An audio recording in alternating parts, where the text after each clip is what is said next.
Welcome to the Around the Block podcast presented by PrepVolleyball.com. We're your hosts, Jimmy Pompeo and Sam Heyman, here to give you the inside scoop on all things prep.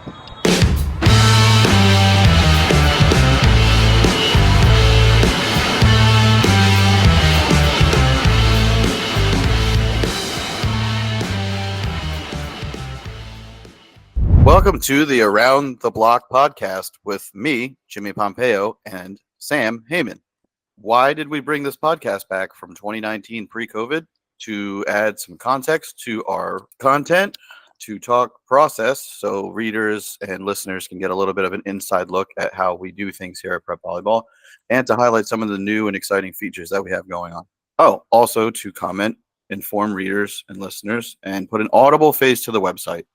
So today we're talking about USAV Nationals. So Sam, was there anybody at Nationals who you thought performed really well? Really well? Well, I would say that the usual suspects were on display, as one would expect them to be under the brightest lights. So on the 17 side, we got to see Terea Sigler do her thing, Abby Vanderwall do her thing. They were probably as close to untouchable for most of the weekend as I've seen. And again, at Nationals, like you would expect it, but it was great to see them in particular help kind of push their teams into that gold bracket run that we were there for. So that was great. On the 16 side, it was a great group. Again, we got to see a little bit of everything from everybody. We had a really nice show out. The SCBC squad was really good. I want to give them props right out of the gate because as a team, they really were cohesive. You could tell that they were really firing on all cylinders.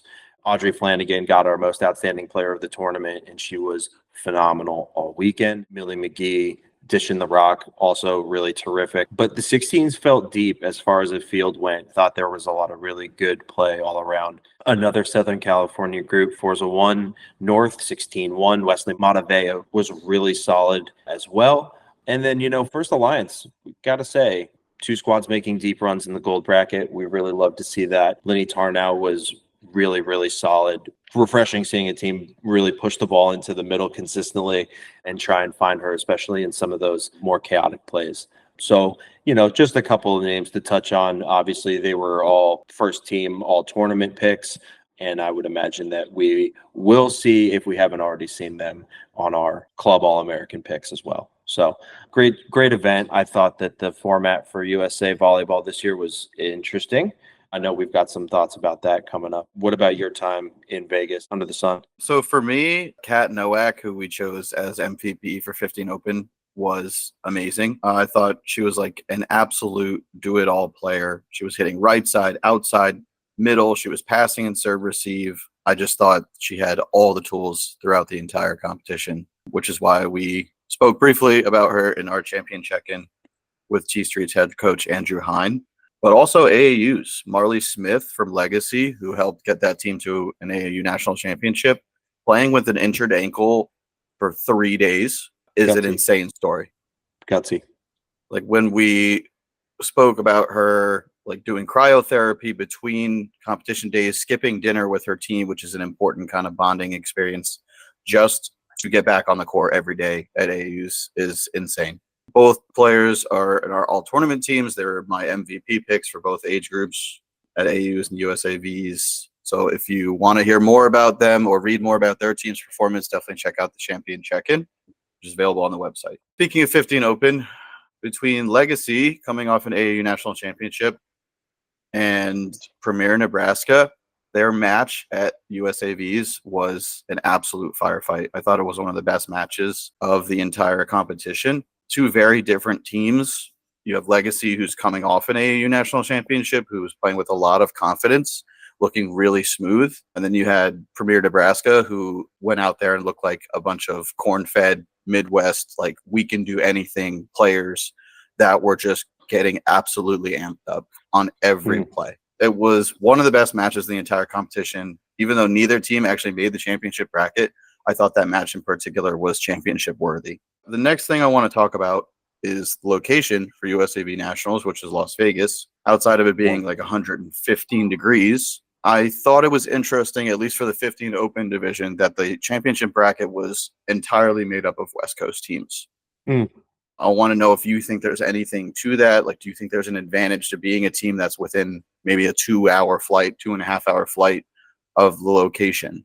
I think the conversation will always come up whenever there's it's a seeming travel disparity for sure. But I would say on the other side of that coin that the 15U age division pretty deep at the 15s, pretty deep this year, especially coming out of Southern California. Northern California is adding a lot of their talent to the mix as well. So I wouldn't necessarily discount that SoCal may just be having a bit of a surge outside of a couple of teams, at the 17-18 level this year. Last year, a little bit of a decline we saw because we had a great run there about 2 years ago, where it seemed like Southern California it was gold everywhere you looked. I think we're just seeing other states kind of come into the mix as well with a ton of talent. Texas has been really building a strong player base for a long time. A lot of really good programs down there. Florida, always solid. You mentioned Premier Nebraska. The Midwest has a ton of clout behind what they're doing in there, as well as a couple of other regions that are coming up as well. So I think it's probably a little bit of a mix of, being able to have some home cooking. Those Southern California teams obviously play in the Mandalay Convention Center, at least for the most part, once a year. The open level teams are definitely doing Red Rock and some other events there in Vegas. So maybe. But I don't know if it's necessarily realistic that we're going to see nationals at a static spot anytime soon. We may just see a little bit of a flip-flop from time zone to time zone and see. What about you? Any thoughts there? Going into USAVs, I was really excited to see if Legacy could pull off the double national championship. And they looked very sharp going into day 3 with mini pools. And we said we were going to touch on the format a little bit. I thought it was odd that a team that finished undefeated through the first 2.5 days ended up having to play a crossover match, and then they lost the crossover match to be eliminated from championship contention. I feel like they had a little bit working against them. They played more volleyball than most of the other teams that were competing, because they did go to AAUs like very shortly before USAVs. On top of that, they had to play a 16 pool and then a 3-team pool, and then they lost their crossover match, which I thought was a little bit tough. I'm not sure if I really like that format where teams that finish top of their pool twice are being punished by playing a crossover match, because at that point anything can happen, especially with a team like Legacy who had a lot of volleyball under their legs. So I think that format did not lend well to them achieving that double championship. So I just thought that was a little odd. We've seen I think between this year, last year, maybe the season before, and I could be wrong, a little off base here. Happy to have someone check in with me on that. But it seems like there's been a bit of a variation of format styles. Obviously, when you have a different field turnout for some events, we're going to see different things, more teams, we can do things. We've seen the proliferation of the power pools, I think, come into play with some of the higher profile events on the calendar. Certainly Triple Crowns, NIT has adopted those, and we've seen a lot of good come from that. I think certainly not necessarily on the rise up, teams being able to break pool and kind of, make their way up through the ranks, but it certainly does allow some of those teams to create their case because they made those groupings to be able to stick around. There's another case similar to the one that you were describing in the 17 ranks, as I was going through some notes, going through a few things, but OTVA 17 Tampa Aaron squad there, I think they had 7 or 8 1, 2, 3, 4. And they ended with 7 wins on the weekend, and I think their final poll was 9. It's a brutal format. So I wonder if there is a way to maybe adopt a bit of a variation to that 16 pool structure that was there on day 1 and have that trickle down into the rest of the 4-day format to be able to give some teams that are clearly, running smooth at top gear to be able to stick around. It just seems almost like a punishment to me that you go undefeated through so many games and then you have to play another game just to get into the bracket. Like, why not restructure it so that the teams that finish first in both of their pools through 2.5 days play for seeding in the bracket rather than to make the bracket? Those 2s and 3s then be in the crossover matches to see who's going to fit into the open slots in that bracket. Sure. Another great example of that would be Wave 17s. They've got to be feeling hard done. They started out on a 1, 2, 3, 4, 5, 6, 7 match heater, and they dropped in their crossover game and they got sent down to the silver bracket. That's just crazy. You lose one game and you're out. That's it. You're done. Like, you could win 8 in a row and you lose one single match, not even in the championship bracket, and your tournament's basically over at that point. It is a shame. Throughout the years, we've covered enough of this. We've seen it for a while now. It happens every year. It happens every event. It happens to the best teams that we've seen on the highest stages. Is there a right answer? I think this is a conversation that probably comes up more often than we'd like it to. Maybe it will until we find the key, find the solution. The other question that's starting to pop up now is, how many national championships is too many national championships? We saw with the 18s group this year, there was AAUs, USAVs, and JVAs. Why do we have 3 national championships? First of all of the opportunities to compete, we love, right? That's a good thing. Sure, yeah. Is it? At a certain point, though, the branding becomes a little conflating. I'll answer your question with a question, I suppose. Do you feel like the flow of the season, the way that the format for competition structure is laid out, and the way that teams are choosing with their actions where they're going, where they're competing, kind of dictates what the real, like what we're really competing for at the end of the day? Yeah, I mean, look, there's teams that choose just to compete in AAUs, which is fine, because I felt like in the last few years the competition in AAU has been very good outside of the 18s age group, which only had 7 teams this year and 12 last year. But then you have the JVA 18s national championships, which is only JVA teams. So you're already narrowing down who could compete in that tournament and then naming them a national champion, which is just, to me, like, it's a little odd, like, not to take away from the teams that did really well, but is it a national championship if you're only competing with teams from JVA? And to push that even further is, are all of those top teams attending the event? That would be and I have to admit, I didn't really look too closely at that event this year, just for lack of time and having other events on the plate. But I think we've also seen where there have been maybe affiliate specific events where some teams choose not to go because of where it falls in the calendar in relation to other events. So I don't want to circle the drain without saying anything here. And I also don't want to say anything that is a little out of pocket or telling tales out of school, because there is benefit to having multiple end of the year tournaments and opportunities for teams to compete. I thought that the turnout for the 15, 16, 17 ranks at AAUs was phenomenal. They had 70 plus teams in all of the open divisions, which to a large degree, you like to see a truly open tournament, because that's real tournament format. Put your name in the hat. Whoever you draw to some degree. Obviously, the rankings and the seeding is all what it is. And then you play it out and you get after it, and you never know who you may run into that's having a magical run. On the other hand, the conversation for body of work, qualifying for something, having to go through the consistently best teams in a region, nationally, whatever it may be, has validation as well. So I think we tend to evaluate these things a lot more than other folks do, because I think for a lot of people, it's just they're glad to be able to play. Yeah, I mean, I think our job is basically to evaluate this stuff all the time, which makes it like an ongoing conversation all the time.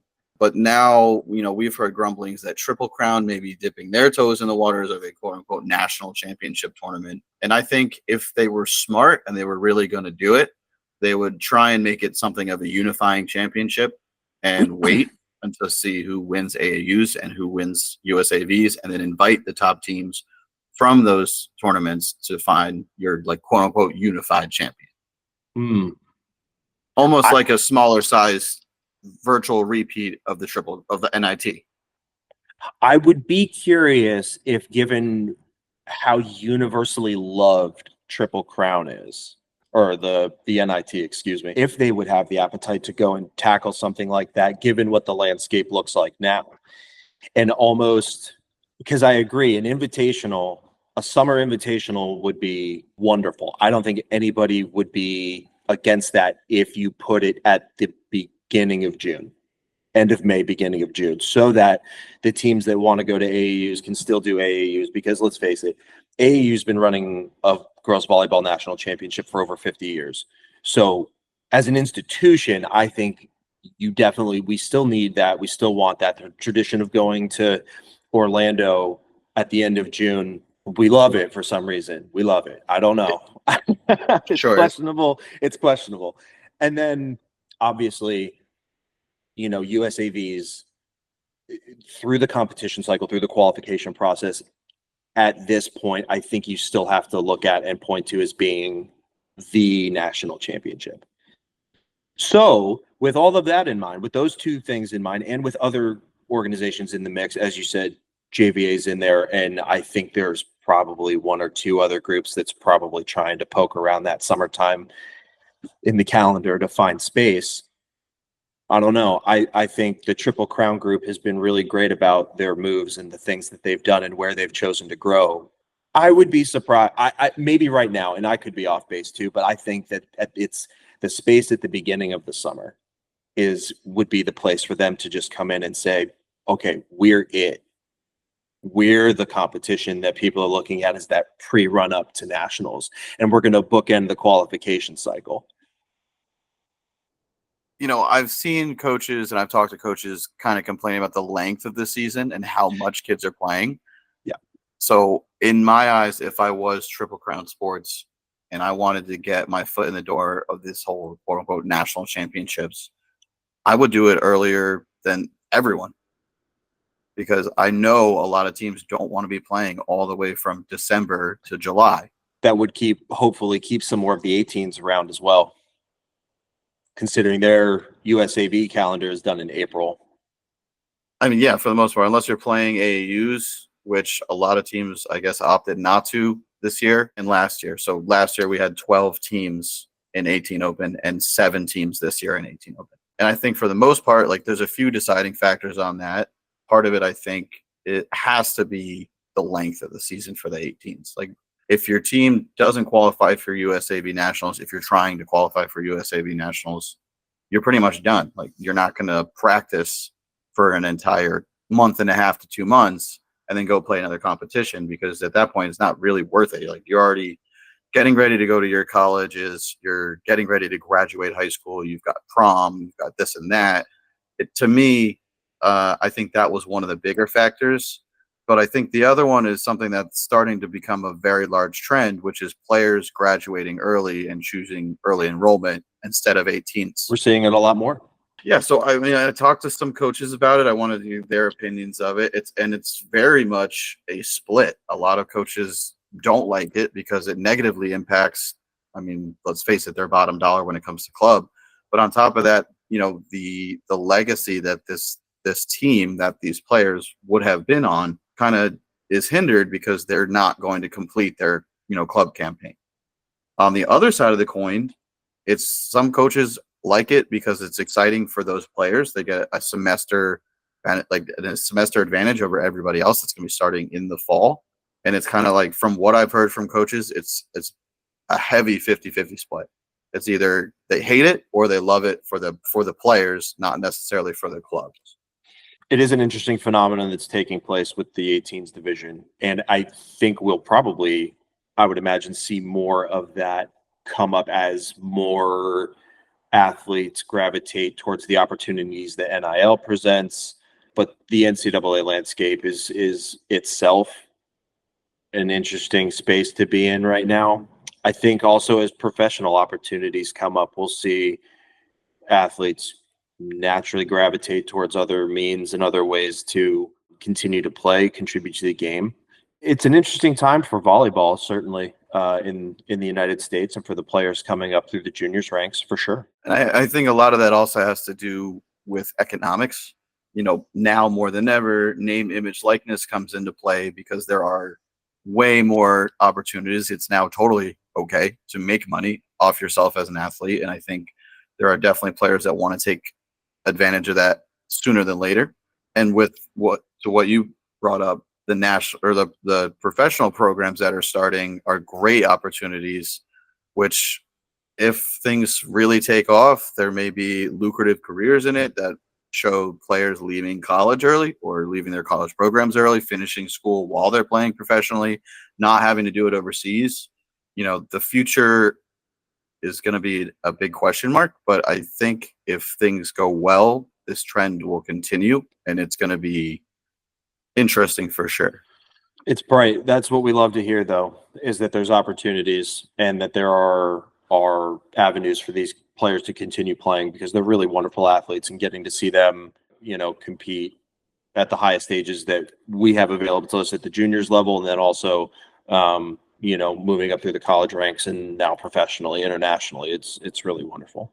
It really is. Yeah, I mean, every few months we hear about a new professional league in the United States popping up with support from other professional athletes. Like I know Kevin Durant is involved with one of the leagues. I think it's Athletes Unlimited.